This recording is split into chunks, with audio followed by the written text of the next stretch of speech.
Friends, ചെമ്പനീർ പൂ സീരിയലിൻ്റെ ഒരു പുതുപുത്തൻ വിശേഷത്തിലേക്ക് എല്ലാവർക്കും സ്വാഗതം. ഒരു അടിപൊളി വരാൻ പോകുന്ന ഒരു എപ്പിസോഡാണ് കേട്ടോ. നമ്മുടെ സുധി ചില സത്യങ്ങളൊക്കെ അറിയാണ് ചന്ദ്രയിൽ നിന്ന്.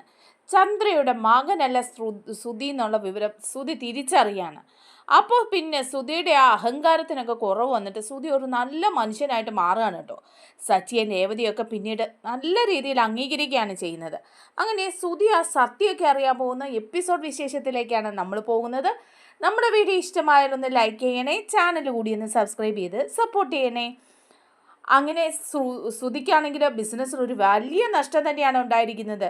ചില ഫ്രോഡ് ടീമുകൾ വന്ന് സുധിയെ പറ്റിച്ച് കൊണ്ടുപോയിരിക്കുകയാണ് കേട്ടോ ഉപകരണങ്ങളൊക്കെ. അതിന് പകരമായിട്ട് കൊടുത്തിരിക്കുന്നത് കള്ളനോട്ടോ. അങ്ങനെ ഒരു 4 ലക്ഷം രൂപയുടെ നഷ്ടം വന്നിരിക്കുകയാണ് സുധിക്ക്. അപ്പോൾ പെട്ടെന്ന് തന്നെ ആ പണം എങ്ങനെയെങ്കിലും ലോൺ അടയ്ക്കണം. ഈ ലോൺ അടയ്ക്കാതെ ഇരുന്ന് കഴിഞ്ഞാൽ കട വന്ന് സീൽ ചെയ്യുകയും ജപ്തി ചെയ്യുകയും ഒക്കെ ചെയ്യും. അങ്ങനെ ബാങ്കിൽ നിന്ന് വിളിക്കുകയാണ് സുധിയെ. ഈ പണം ബാങ്കിൽ എത്തിയിട്ടില്ല, അതുകൊണ്ട് തന്നെ ഈ പണം ഉടനെ അടച്ചില്ലെങ്കിൽ ഞങ്ങൾ അടുത്ത നടപടികളിലേക്ക് പോകുമെന്ന് പറയാം. അപ്പോൾ സുധിക്ക് ആകെപ്പാടെ ടെൻഷനാകാണ്. ഇവരിങ്ങനെ പറ്റിച്ചുകൊണ്ട് പോവുകയും ചെയ്തു, ബാങ്കുകാർ വിളിക്കുകയും ചെയ്തു. ഇനിയിപ്പോൾ എന്താ ചെയ്യുക? ബാങ്കിൽ പണം അടച്ചില്ല എന്നുണ്ടെങ്കിൽ അവരെല്ലാവരും കൂടെ കടയിലേക്ക് വരും, ജപ്തിയൊക്കെ ഉണ്ടാവും. അതുമാത്രമല്ല എല്ലാവരും അറിയും, നാണക്കേടാവും. നാണക്കേടായി കഴിഞ്ഞാൽ പിന്നെ ബിസിനസ്സേ തകർന്നു പോകും. എന്താ ചെയ്യുക ഇപ്പം? എങ്ങനെയാണ് അത്രയും പണം ഞാനിപ്പോൾ പെട്ടെന്ന് ഉണ്ടാക്കുക? എങ്ങനെ ഞാൻ ബാങ്കിൽ അടയ്ക്കും എന്നൊക്കെ പറഞ്ഞ് ആകെ ടെൻഷനിലായിരിക്കുകയാണ് നമ്മുടെ സുധി ആ സമയത്ത് നമ്മുടെ ശ്രുതിയോട് പറയാണ് കേട്ടോ. ശ്രുതി, എനിക്കൊരു കാര്യം പറയാനുണ്ട് നിന്നോട്. അന്ന് നീ കല്യാണത്തിന് പോയ ദിവസം ഒരു ബിസിനസ്സിനെ കുറിച്ച് ഞാൻ പറഞ്ഞില്ലേ, ഒരു വലിയ ബിസിനസ്. അതിന് വന്നവരെ ഫ്രോഡുകളായിരുന്നു. എന്നെ അവർ പറ്റിച്ചിട്ട് പോവുകയാണ് ചെയ്തത്. ഒരു 4 ലക്ഷം രൂപ എനിക്കതിൻ്റെ പേരിൽ ബാധ്യത വന്നിട്ടുണ്ട്. അതിപ്പോൾ ഉടനെ ബാങ്കിൽ അടയ്ക്കേണ്ട പണവുമാണ്. എങ്ങനെ അത് അടയ്ക്കുമെന്ന് എനിക്കറിയില്ല. അത് ബാങ്കിൽ അടച്ചില്ലെങ്കിൽ പിന്നെ ഭയങ്കര പ്രശ്നമാവും. അവർ നമ്മുടെ കമ്പനിയിലേക്ക് വരികയും കട സീൽ ചെയ്യുകയും ഒക്കെ ചെയ്യും. അതൊക്കെ നാട്ടുകാരറിഞ്ഞാൽ പിന്നെ നാണക്കേടാണ്. ഞാൻ പിന്നെ ജീവിച്ചിരുന്നിട്ട് കാര്യമില്ല. എൻ്റെ ഏറ്റവും വലിയ ആഗ്രഹമായിരുന്നു ഈ ബിസിനസ് എന്ന് പറയുന്നത്. അതും തകരുമെന്നാണ് തോന്നുന്നത് എന്നൊക്കെ പറയുകയാണ് കേട്ടോ. അപ്പോൾ ശ്രുതി പറയുക, ഇതെങ്ങനെ നഷ്ടമുണ്ടായി? ശ്രുതിക്ക് ഇക്കാര്യത്തിലൊന്നും ശ്രദ്ധയില്ലേന്ന് ചോദിക്കുക. നിങ്ങളെക്കാളൊക്കെ എന്ത് ബെറ്റർ ആ രേവതിയാ, അതുപോലെ സച്ചിയും. രേവതി ചെയ്യുന്ന ബിസിനസ്സിന് ഓരോ നഷ്ടം ഉണ്ടാകുന്നില്ല, അതുപോലെ സച്ചി ചെയ്യുന്നതും. അവർക്കൊക്കെയുള്ള ബുദ്ധി പോലും നിങ്ങൾക്കില്ലാതെ പോയല്ലോ. നിങ്ങളെപ്പോലൊരു മണ്ടൻ എവിടെ ചെന്ന് എന്ത് ചെയ്താലും അതൊരു വെറും നാശമാക്കിക്കൊണ്ട് ഇങ്ങോട്ട് വരും. ഹോ, എന്തൊരു കഷ്ടമാക്കണം. 4 ലക്ഷം രൂപ പറ്റിച്ചുകൊണ്ട് അവന്മാർ പോയെന്ന് ഒരു നിമിഷം എൻ്റെ കണ്ണൊന്ന് തെറ്റിയപ്പം ഇത്ര ഉത്തരവാദിത്തമില്ലാതായി എങ്ങനെയാ സുധി എന്നൊക്കെ പറഞ്ഞ് ചീത്ത പറയാണ് കേട്ടോ. അപ്പം നമ്മുടെ സുധിക്ക് നല്ല ദേഷ്യം വരിക. സുധി പറയാ, അതിന് ഞാൻ ബിസിനസ് തുടങ്ങിയത് നിൻ്റെ മലേഷ്യയിലെ അച്ഛൻ്റെ പണം കൊണ്ടൊന്നും അല്ലല്ലോ, എൻ്റെ അച്ഛൻ്റെ പണം കൊണ്ടല്ലേ. നിൻ്റെ അച്ഛൻ്റെ പണം എനിക്ക് തന്നിട്ടില്ലല്ലോ എന്ന് പറയുമ്പോൾ ശ്രുതി പറയാ, അതെ, അത് ഞാൻ മനഃപൂർവ്വം തരാതിരുന്ന. ഇനിയിപ്പോൾ എൻ്റെ അച്ഛൻ്റെ പണം ഇറക്കി നിങ്ങൾ ബിസിനസ് ഉണ്ടാക്കി അതും പൊട്ടിപ്പോയി, ആ പണവും നഷ്ടമാവുകയേ ഉള്ളൂ. അതുകൊണ്ട് നിങ്ങളുടെ അച്ഛൻ്റെ പണം വെച്ച് തുടങ്ങിക്കോട്ടെ എന്ന് ഞാൻ വിചാരിച്ചിട്ട് തന്നെയാണ്. ആഹാ, അപ്പം നീ കൊള്ളാമല്ലോ, നീ പണമില്ല, അച്ഛൻ ജയിലിലാണെന്നൊക്കെ പറഞ്ഞ അപ്പോൾ കള്ളത്തരായിരുന്നല്ലേ. എല്ലാവരുടെയും മുമ്പിൽ എന്നിട്ട് നിൻ്റെ അച്ഛൻ്റെ പണമാണെന്നല്ലേ പറഞ്ഞിരിക്കുന്നത്. ആ, അതെൻ്റെ കഴിവ്. ശ്രുതിയുടെ കഴിവ് ഇപ്പോൾ കണ്ടല്ലോ, പണം ഇത്രയും നഷ്ടപ്പെട്ടല്ലോ. അപ്പോൾ പറയേ ശ്രുതി ചോദിക്കുക, എവിടുന്നേലും നമുക്ക് 4 ലക്ഷം രൂപ എങ്ങനെയെങ്കിലും ഉണ്ടാക്കി നിൻ്റെ അച്ഛനോട് പറഞ്ഞാൽ അത് അയച്ചു തരില്ലേ? അതുകൊണ്ട് നമുക്ക് ബാങ്കിൽ പണം അടയ്ക്കാം, ഇല്ലെങ്കിൽ പിന്നെ മൊത്തം നാണക്കേടാവേ. അപ്പോൾ ശ്രുതി പറയാം, ഒറ്റ പൈസ തരാൻ എൻ്റെ കയ്യിലില്ല. നഷ്ടം വരുത്തി വെച്ചത് ശ്രുതി തന്നെയല്ലേ. അതെങ്ങനെയെങ്കിലും അങ്ങനെ ഇല്ലെങ്കിൽ വീട്ടിൽ ചെന്ന് അമ്മയോട് ചോദിക്കും പണം തരാൻ, ബാങ്കിൽ അടയ്ക്കാൻ എന്നും പറഞ്ഞ് ശ്രുതി അങ്ങ് ദേഷ്യപ്പെട്ട് പോവാം. പിന്നെ ഈ ശ്രുതി ഇങ്ങനെ ആലോചിച്ചിട്ട് ഒരു രക്ഷയില്ല. എങ്ങനെ പണം അടയ്ക്കുക, എങ്ങനെ ബാങ്കിൽ കൊണ്ട് അടയ്ക്കുക, ഇപ്പോൾ ബാങ്കിൽ നിന്ന് വരുമല്ലോ എന്നൊക്കെ വിചാരിക്കുക.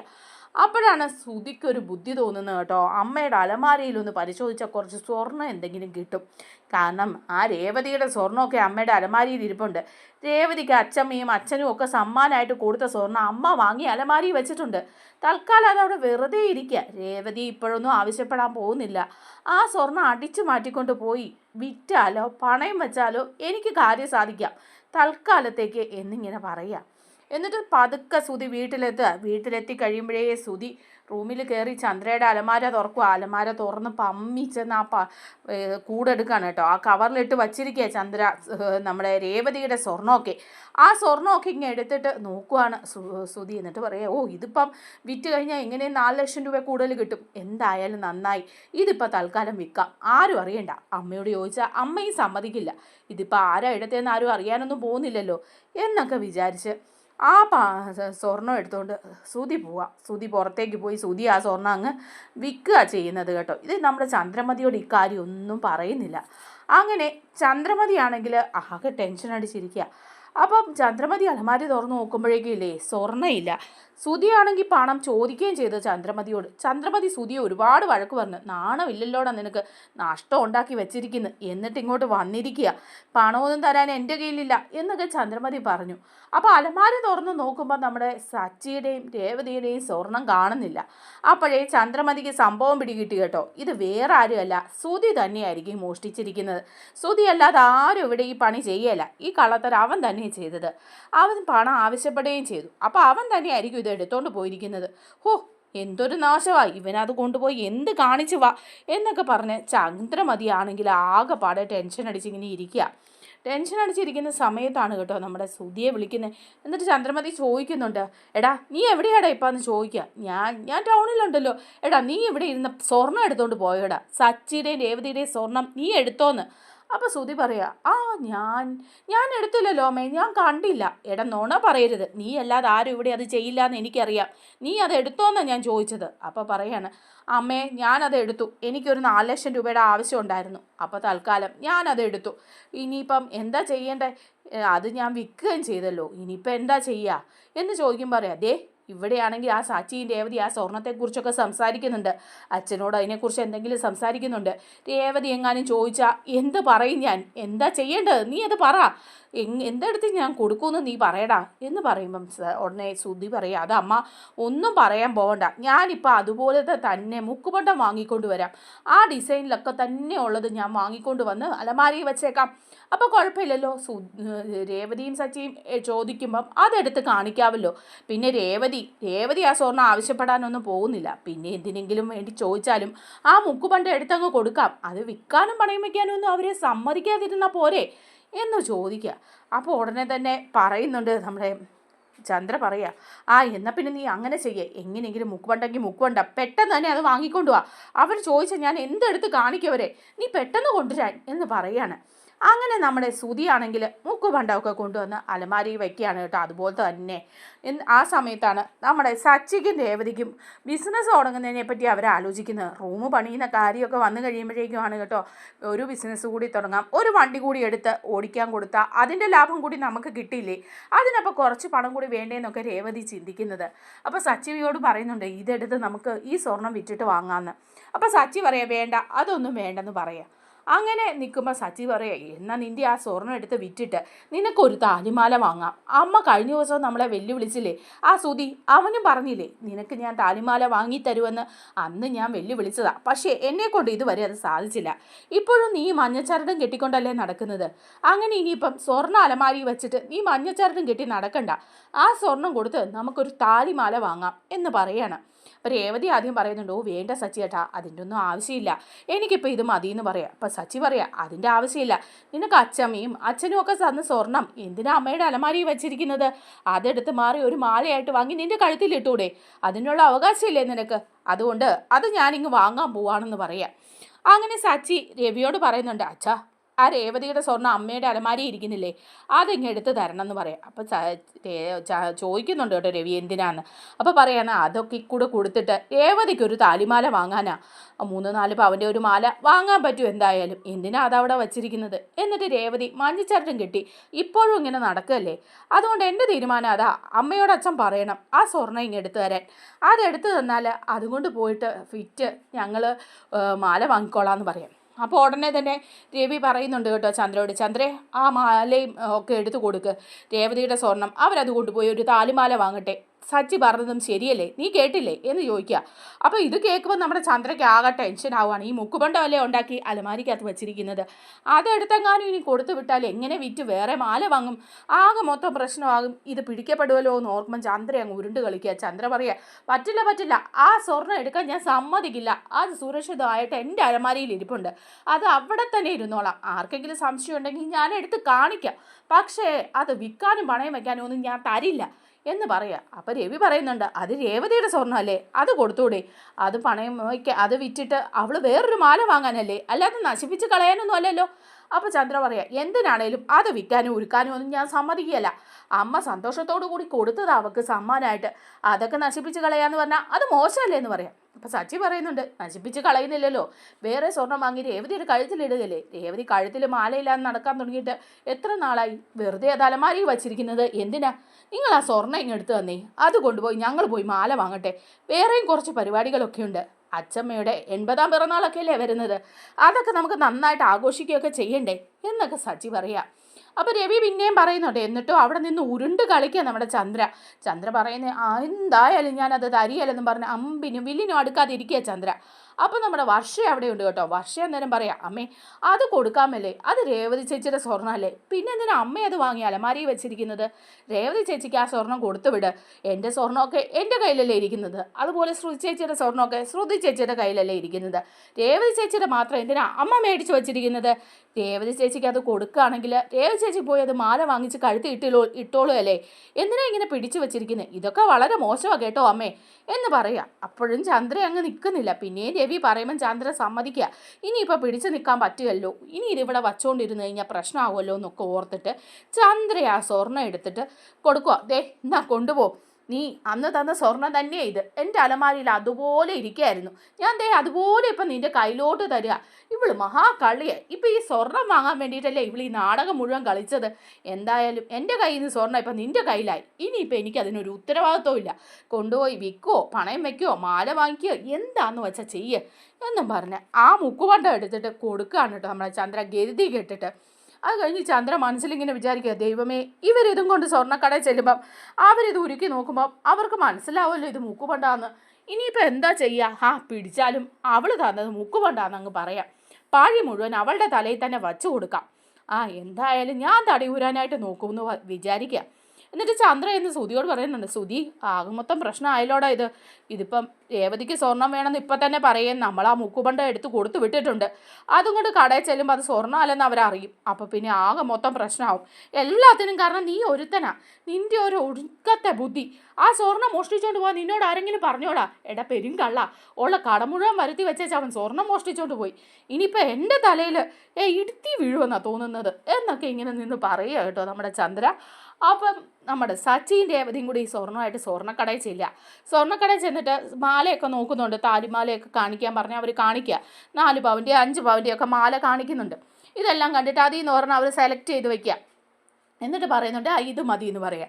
അപ്പം വിലയൊക്കെ പറയുമ്പോൾ പറയുന്നുണ്ട്, ദേ ഇത്രയും സ്വർണ്ണം ഞങ്ങളുടെ കയ്യിലുണ്ട്, ഈ സ്വർണ്ണം എടുത്തിട്ട് ഇതിന് പകരമായിട്ട് ഈ സ്വർണ്ണം തന്നാൽ മതി എന്ന് പറയുകയാണ് കേട്ടോ. ഇത് എത്ര ഗ്രാം ഉണ്ടെന്ന് നോക്കാനൊക്കെ പറഞ്ഞ് കയ്യിലുള്ള കവറിൽ നിന്ന് ആ സ്വർണ്ണം എല്ലാം എടുത്ത് രേവതി മേശപ്പുറത്ത് വയ്ക്കുകയാണ്. അതെല്ലാം മുക്കുപണ്ട. അപ്പോൾ സ്വർണ്ണക്കടക്കാർ ഇവർക്ക് ചായയും കാപ്പിയും ഒക്കെ കൊടുക്കുന്നുണ്ട് കേട്ടോ. അപ്പോൾ സച്ചിച്ചിട്ട് ഗമേ തന്നെയൊക്കെ ഇരിക്കുന്നത്. അങ്ങനെ ഈ സ്വർണം കൊണ്ടുപോയി നോക്കിക്കഴിയുമ്പോൾ അവിടുത്തെ സ്റ്റാഫ് വന്നിട്ട് പറയുകയാണ് കേട്ടോ, ഇത് സ്വർണ്ണമല്ല മുക്കുപണ്ടാണെന്ന് പറയുക. അപ്പോൾ രേവതി ചോദിക്കുക, മുക്കുപണ്ടോ? ഇത് സ്വർണ്ണമാണ്, എനിക്ക് അച്ഛമ്മയും അച്ഛനും ഒക്കെ സമ്മാനമായിട്ട് തന്ന സ്വർണ്ണമാണ്, ഇതെങ്ങനെയാണ് മുക്കുപണ്ടാവുന്നതെന്ന് പറയാം. അപ്പോൾ അവർ പറയാം, ഞങ്ങളിത് ഒരുക്കി നോക്കി, ഇന്നും ഇന്നലെയും തുടങ്ങിയ പണിയല്ലല്ലോ, ഞങ്ങൾക്ക് കാര്യം കണ്ടപ്പോഴേ കാര്യം മനസ്സിലായി, ഇത് സ്വർണ്ണമല്ല ഇത് മുക്കുപണ്ട, ഇത് തന്നിട്ട് ഈ സ്വർണ്ണമാല തരാൻ പറ്റുന്ന കാര്യമൊന്നുമല്ലല്ലോ, രാവിലെ തന്നെ മനുഷ്യനെ പറ്റിക്കാനായിട്ട് രണ്ടും കൂടി ഇറങ്ങിയിരിക്കുകയാണോ, ഇതൊന്നും ശരിയാവില്ല എന്ന് പറയാം. അപ്പോൾ സച്ചിക്ക് അങ്ങ് ദേഷ്യം വരും. സച്ചി പറയാം, എന്ത് വർത്താനം നിങ്ങൾ പറയുന്നത്? ഞങ്ങൾ ആളെ പറ്റിക്കാൻ ഇറങ്ങിയതാണോ? സ്വർണം കൊണ്ട് തന്നെയാണ് ഞങ്ങൾ വന്നത്, എന്നിട്ട് അത് മുക്കുപണ്ടാന്ന് പറയാൻ നിങ്ങൾക്ക് എങ്ങനെ തോന്നി? ഇത് മുക്കുപണ്ടല്ല, ഇത് സ്വർണം തന്നെയാണ് എന്നും പറഞ്ഞ് സച്ചി അവിടെ ഒന്ന് തർക്കിക്കുക. അപ്പോൾ രേവതി പറയാം, സച്ചിയേട്ട ഒന്നും മിണ്ടാതിരിക്കുന്നു പറയാം. എന്നിട്ട് പറയുന്നുണ്ട് അവരോട്, സ്റ്റാഫിനോട് പറയണേ, അതെ ഞങ്ങൾ പറ്റിക്കാൻ വേണ്ടി വന്നതൊന്നുമല്ല, നിങ്ങൾക്ക് കാര്യങ്ങളൊക്കെ മനസ്സിലായില്ലേ, ഇതിൻ്റെ കടയുടെ ഓണറിനെ എന്നെ നന്നായിട്ട് അറിയാവുന്ന, എൻ്റെ കല്യാണത്തിനും അതിനു മുമ്പും എല്ലാം ഞങ്ങൾ സ്വർണം വാങ്ങിച്ചുകൊണ്ടിരുന്നത് ഈ കടയിൽ നിന്നാണ്, അദ്ദേഹത്തിനോട് ചോദിച്ചാൽ കാര്യങ്ങൾ അറിയാൻ പറ്റും എന്ന് പറയാണ്. അപ്പോൾ സ്റ്റാഫ് പറയുമോ, പിന്നെ ഓണറിന് നിങ്ങളെ അറിയാം, നിങ്ങൾ വേറെ പറ്റിക്കാൻ വേണ്ടി രണ്ടും കൂടെ രാവിലെ ഇറങ്ങിയിരിക്കുക മുക്കുവണ്ടമായിട്ട്, നാണമില്ലല്ലോ, പോലീസിനെ വിളിക്കണോ എന്ന് ചോദിക്കുക. അപ്പോൾ ഉടനെ രേവതി പറയും, എന്ത് വർത്തമാനം നിങ്ങൾ പറയുന്നത്? ഞങ്ങൾ ഇത്രയും മുക്കുബണ്ടമായിട്ട് വന്ന് വേറെ സ്വർണം വാങ്ങാൻ വന്നാൽ അത് വല്ലതും നടക്കുമോ?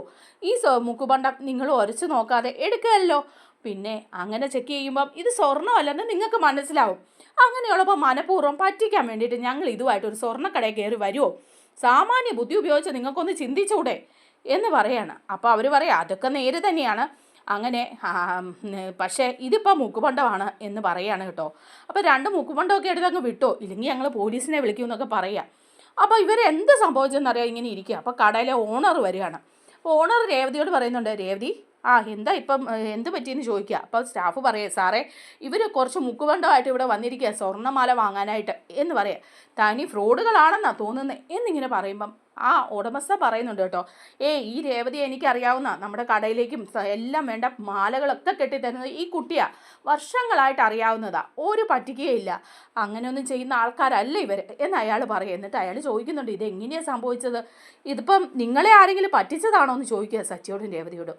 മുക്കുവണ്ടം തന്നിട്ട് സ്വർണ്ണമാണെന്ന് പറഞ്ഞ് നിങ്ങളെ പറഞ്ഞു വിട്ടതായിരിക്കും, അത് വീട്ടിലാരെങ്കിലും ആണോ എന്നൊന്ന് ചെന്ന് ചോദിച്ചു നോക്കുമെന്ന് പറയുകയാണ്. അപ്പോൾ രേവതിയും പറയുന്നുണ്ട്, ശരിയാ, സ്വർണം തന്നെയായിരുന്നു അലമാരിയിൽ ഉണ്ടായിരുന്നത്, അത് പിന്നെ എങ്ങനെ മുക്കുപണ്ടായെന്ന് അറിയില്ല എന്ന് പറയാം. അപ്പോൾ അയാൾ പറയുന്നുണ്ട്, വീട്ടിൽ ചെന്ന് അതൊന്ന് അന്വേഷിക്കുക, ആരെങ്കിലും നിങ്ങളെ പറ്റിച്ചതായിരിക്കും എന്നൊക്കെ പറഞ്ഞു വിടുകയാണ് കേട്ടോ. അങ്ങനെ സച്ചിയും രേവതിയും കൂടി അവിടുന്ന് പോവാണ്. അപ്പോൾ വെളിയിൽ ഇറങ്ങി നിന്ന് കഴിയുമ്പം സച്ചി ഫോൺ എടുക്കുക. എന്നാൽ രേവതി നോക്കിയാൽ, എന്താ സച്ചി ഏട്ടാ, ഞാൻ വീട്ടിലോട്ട് വിളിക്കട്ടെ, അച്ഛനെ ഒന്ന് വിളിച്ച് ഇക്കാര്യം ചോദിക്കണമല്ലോ, അമ്മയോട് ഇക്കാര്യം സംസാരിക്കണം, അമ്മയല്ലേ അലമാരിയിലിരുന്ന സ്വർണ്ണമാണെന്ന് പറഞ്ഞ് മുക്കുപണ്ട എടുത്ത് തന്നത്, അതെങ്ങനെ അലമാരി വെച്ച സ്വർണം മുക്കുപണ്ടായെന്നുള്ളത് അമ്മ പറയണം എന്ന് പറയണം. അപ്പം രേവതി പറയുന്നുണ്ട്, അമ്മ അങ്ങനെയൊക്കെ ചെയ്യുമോ സച്ചിയേട്ടാ എന്ന് പറയാം. അപ്പം സച്ചി പറയാം, പിന്നെ അവരതും ചെയ്യും, അതിൻ്റെ അപ്പുറവും ചെയ്യും, അല്ലെങ്കിൽ അവിടെ ഒരു പെരുങ്കള്ളനുണ്ടല്ലോ സുധി, അവൻ ചെയ്തതായിരിക്കും, അവനെ ഇതൊക്കെ ചെയ്യുള്ളൂ, അവൻ സ്വർണം എടുത്തോണ്ട് പോയിട്ട് മുക്കുപണ്ടം കയറ്റി വെച്ചതായിരിക്കും, അല്ലെങ്കിൽ അവന് വേണ്ടി അമ്മ ചെയ്തതായിരിക്കും, അമ്മയ്ക്ക് അവനോടൊരു പ്രത്യേക വാത്സല്യ മൂത്ത മകനോട്, അതുകൊണ്ട് തന്നെ അമ്മ ചെയ്തതായിരിക്കും ഇത് അവന് വേണ്ടിയിട്ട്, എന്തായാലും ഇത് ചോദിച്ച് പൊളിച്ചടിക്കിട്ടേ ഉള്ളൂ, അങ്ങനെ അവരെ വെറുതെ വിടാനൊന്നും ഞാൻ ഉദ്ദേശിക്കുന്നില്ല എന്നൊക്കെ പറഞ്ഞു സച്ചി നല്ല കലിപ്പില്ല. വീട്ടിൽ ചെല്ലുമ്പം രവി അവിടെയുണ്ട്, രവിയോട് കാര്യങ്ങളൊക്കെ പറയുക. അതേസമയം ടെൻഷൻ അടിച്ച് പിടിച്ച് പുറത്തേക്ക് പോയിരിക്കും, എങ്ങനെയാണ് എന്താ എന്നൊക്കെ അറിയാത്തത് കൊണ്ട് നമ്മുടെ ചന്ദ്രയും സുധിയും കൂടെ. ആ സമയത്ത് രവി അവിടെ ഉണ്ട് കേട്ടോ. രവിയോട് ചെന്നിട്ട് സച്ചി പറയുന്നുണ്ട്, അച്ഛാ ഇവിടെ നമ്മ തന്ന ആ സ്വർണം ആന്ന് പറഞ്ഞു തന്നത് അത് മുക്കുപണ്ടമായിരുന്നു, അതുകൊണ്ട് ഞങ്ങൾ ജുവലറി ചെന്നപ്പോൾ കഷ്ടിച്ചാണ് ഞങ്ങൾ രക്ഷപ്പെട്ടത്, പോലീസിനെ വിളിക്കാതിരുന്നത് അവരുടെ മാന്യത, അതെങ്ങനെ മുക്കുപണ്ടമായി, രേവതിക്ക് അച്ഛനും അച്ഛമ്മയും കൊടുത്തത് സ്വർണ്ണമല്ലേ, അതല്ലേ അമ്മയുടെ അലമാരിയിൽ വച്ചിരുന്നത്, അതിപ്പോൾ എങ്ങനെ മുക്കുപണ്ടമായി മാറിയെന്ന് അറിയണം ഞങ്ങൾക്ക്, അമ്മ എവിടെയെന്ന് ചോദിക്കുക. അപ്പോൾ ഉടനെ രവി പറയാം, അത് മുക്കുപണ്ടമായോ, അതെങ്ങനെ സംഭവിച്ചു, ചന്ദ്രയുടെ അലമാരിയിലിരുന്ന സാധനം അങ്ങനെ ആവണമെന്നുണ്ടെങ്കിൽ ചന്ദ്ര തന്നെ എന്തെങ്കിലും ചെയ്തതായിരിക്കണം, അവളും സുധിയും കൂടെ പുറത്ത് പോയിരിക്കുക, ഇപ്പോൾ വരും എന്ന് പറയാണ്. അപ്പോൾ സച്ചി പറയുന്നുണ്ട്, സുധി അവനും ഇതിനൊക്കെ കാരണമാണെന്ന് പറയാം. അപ്പോൾ ആടെ ചന്ദ്രയും സുധിയും കൂടെ കയറി വരികയാണ് കേട്ടോ. ആകെപ്പാടെ പേടിച്ച് വിറച്ച് ചന്ദ്ര വരിക. അപ്പോൾ വന്ന പാടെ നമ്മുടെ രവി ചോദിക്കുക, ചന്ദ്രേ നീ എന്താ ചെയ്തത്, അലമാരിയിലിരുന്ന സ്വർണം എങ്ങനെ മുക്കുപണ്ടമായി, ഇവർക്ക് കൊടുത്തു വിട്ടത് മുക്കുപണ്ടമല്ലേ എന്ന് ചോദിക്കുക.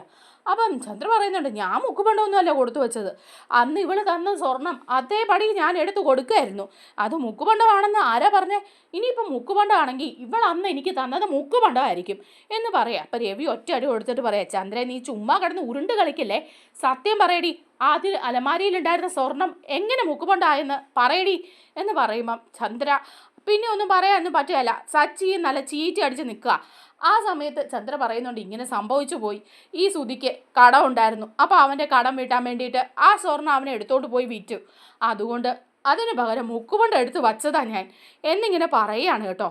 അപ്പോൾ ഇത് കേൾക്കുമ്പോൾ സച്ചിക്ക് അങ്ങ് കല്ലിയാവുകയാണ്. സച്ചി സുധിയുടെ നേരെ ചിരിച്ചല്ലേ, എടാ നീ ബിസിനസ് നടത്തി കടം വരുത്തിയിട്ട് രേവതിയുടെ ഉണ്ടായിരുന്ന സ്വർണ്ണമാണോടാ നിനക്ക് വിൽക്കാനുണ്ടായിരുന്നത്, നിന്റെ മലേഷ്യക്കാരി ഭാര്യയുടെ ഈ സ്വർണവും പണമൊന്നും ഇല്ലായിരുന്നോടാ, രേവതിയുടെ സ്വർണ്ണം എനിക്ക് ഉടനെ കിട്ടിയിരിക്കണം കേട്ടോ, നീ എന്നിട്ട് പറ്റിക്കുകയായിരുന്നല്ലേ, മുക്കുപണ്ടം വാങ്ങി വെച്ച് ഞങ്ങളെ ജയിലിൽ കിടക്കാൻ നോക്കുമായിരുന്നല്ലേ എന്നൊക്കെ പറയാണ്. അപ്പോൾ രേവതിയും പറയുക കേട്ടോ, എന്നാലും അമ്മേ സ്വർണ്ണ ആവശ്യത്തിന് എടുത്തതിന് എനിക്ക് ഒരു പരാതിയില്ല, അതെന്തെങ്കിലും ആവശ്യമുണ്ടെങ്കിൽ എന്നോട് പറഞ്ഞിട്ട് അത് എടുത്തിരുന്നെങ്കിൽ ഒരു കുഴപ്പമില്ല, എന്നിട്ട് പിന്നെ ഈ മുക്കുപണ്ടം വാങ്ങി വെച്ചിട്ട് അത് തന്ന് ഞങ്ങളെ ജുവലറിയിലേക്ക് വിട്ടത് മോശമായിപ്പോയി, അവിടെ ചെന്ന് അത്രയും മനുഷ്യരുടെ മുമ്പിൽ ഞങ്ങൾ കള്ളന്മാരായില്ലേ, അവരുടെ മാന്യത കൊണ്ട് അവർ പോലീസിനെ വിളിച്ചില്ല, ഇല്ലെങ്കിൽ ഞങ്ങൾ അകത്ത് കിടക്കില്ലായിരുന്നോ, അത് ചെയ്യേണ്ടായിരുന്നു, ഇങ്ങനൊരു ദുഷ്ടത്തരം ചെയ്യണ്ടായിരുന്നു എന്ന് രേവതി കരഞ്ഞുകൊണ്ട് പറയാണ് കേട്ടോ. അപ്പോൾ സച്ചിയും പറയുന്നുണ്ട്, ശരിയാ നിങ്ങൾ ചെയ്ത ചതിക്കുണ്ടല്ലോ ഞാൻ പകരം വീട്ടിയിരിക്കും എന്നൊക്കെ പറഞ്ഞ് സച്ചിയും രേവതി അങ്ങ് അകത്തോട്ട് പോവാം. അപ്പോഴേക്കും ഉടനെ തന്നെ നമ്മുടെ രവി പറയുന്നുണ്ട്, ചന്ദ്രേ നീ എന്തിനാ ഇങ്ങനെ സുധിയെ എപ്പോഴും ഇങ്ങനെ പ്രോത്സാഹിപ്പിച്ചുകൊണ്ടിരിക്കുന്നത്, അവൻ തെറ്റുകൾ ചെയ്യുമ്പോൾ പിന്നെ അവനെ സപ്പോർട്ട് ചെയ്ത് കൊടുത്തോണ്ടിരിക്കുന്നത്, നിൻ്റെ മൂത്ത മകനെ നിനക്ക് മര്യാദയ്ക്ക് വളർത്തിക്കൂടായിരുന്നോ, നിൻ്റെ മറ്റു രണ്ട് മക്കളെ നീ അടിച്ച് വളർത്തിയതുപോലെ നിൻ്റെ മൂത്ത മകനെ നല്ല ശിക്ഷണം കൊടുത്ത് വളർത്തുകയായിരുന്നെങ്കിൽ അവൻ ഇങ്ങനെ ആവുമായിരുന്നോ എന്നൊക്കെ ഇങ്ങനെ ചോദിക്കുകയാണ് കേട്ടോ. ഇപ്പം ഇതൊക്കെ നമ്മുടെ സുധിയാണെങ്കിൽ അവിടെ ഒളിച്ച് നിൽക്കുക. അപ്പോൾ ഉടനെ ചന്ദ്ര പറയാ, അത് രവിയേട്ടാ അറിയില്ലേ, സുധി നമ്മുടെ മകനല്ലല്ലോ, എൻ്റെ ചേച്ചിയുടെ മോനല്ലേ, ചേച്ചി മരിച്ചപ്പം കുഞ്ഞായിരുന്നപ്പോഴേ നമ്മുടെ കൈകളിലേക്ക് കിട്ടിയതല്ലേ അവനെ. അന്ന് മുതൽ ഞാൻ അവനെ ഒരുപാട് സ്നേഹിച്ചു. അമ്മയും അച്ഛനും ഇല്ലാത്ത കുട്ടിയല്ലേ, അതുകൊണ്ട് ഒരുപാട് സ്നേഹിച്ചു. നമ്മുടെ മകനായിട്ട് ചേർത്ത് നിർത്തി. അതുകൊണ്ട് കുറച്ചധികം ലാളിച്ചു. അതുകൊണ്ടാണ് അവനിപ്പോൾ ഇങ്ങനെയൊക്കെ ആയിപ്പോയത്. മറ്റവരെയൊന്നും അത്രയൊന്നും ഞാൻ സ്നേഹിച്ചിട്ടില്ല. സുധി നമ്മുടെ മോനല്ലാത്തത് കൊണ്ട് അവനൊരു പ്രത്യേക പരിഗണന ഞാൻ കൊടുത്തു. ഒരിക്കലും അവൻ്റെ മനസ്സ് വിഷമിക്കരുതെന്ന് ഞാൻ വിചാരിച്ചു. അതുകൊണ്ടൊക്കെയാ രവിയേട്ടാ എന്ന് പറയുമ്പം ഇത് നമ്മുടെ സുധി കേൾക്കുക. സുധി ഞെട്ടിപ്പോവാണ് കേട്ടോ. രവിയുടെയും അതുപോലെ ചന്ദ്രയുടെയും മകനല്ല താനെന്നും, ചന്ദ്രയുടെ ചേച്ചിയുടെ മകനാണ്, അമ്മയും അച്ഛനും ഒന്നും തനിക്കില്ല, താൻ അനാഥനാണെന്നും ഇവരുടെ മകനായിട്ട് തന്നെ വളർത്തിയതാണെന്നും ഒക്കെ സുധിക്ക് മനസ്സിലാവുമ്പോൾ സുധി അങ്ങ് ഇല്ലാതാവുകയാണ് കേട്ടോ. അത്രയും നാൾ സച്ചിയെ ഇങ്ങനെ കുത്തി കുത്തി കുത്തി പറഞ്ഞുകൊണ്ടിരുന്ന സുധി ആലോചിക്കുകയാണ്, താൻ ഇവരുടെ ഔദാര്യം കൊണ്ടാണല്ലോ ജീവിക്കുന്നത് എന്നൊക്കെ ആലോചിച്ച് അങ്ങ് വിഷമിച്ച് നിൽക്കുകയാണ്. അതുപോലെ പിന്നെ അങ്ങോട്ടിനി സുധി മാറുകയും ചെയ്യും. സുധിയുടെ സ്വഭാവത്തിന് നല്ല മാറ്റം ഉണ്ടാകുകയും ചെയ്യും കേട്ടോ. നമ്മുടെ വീഡിയോ ഇഷ്ടമായാലോ ഒന്ന് ലൈക്ക് ചെയ്യണേ, ചാനൽ കൂടി ഒന്ന് സബ്സ്ക്രൈബ് ചെയ്ത് സപ്പോർട്ട് ചെയ്യണേ. താങ്ക്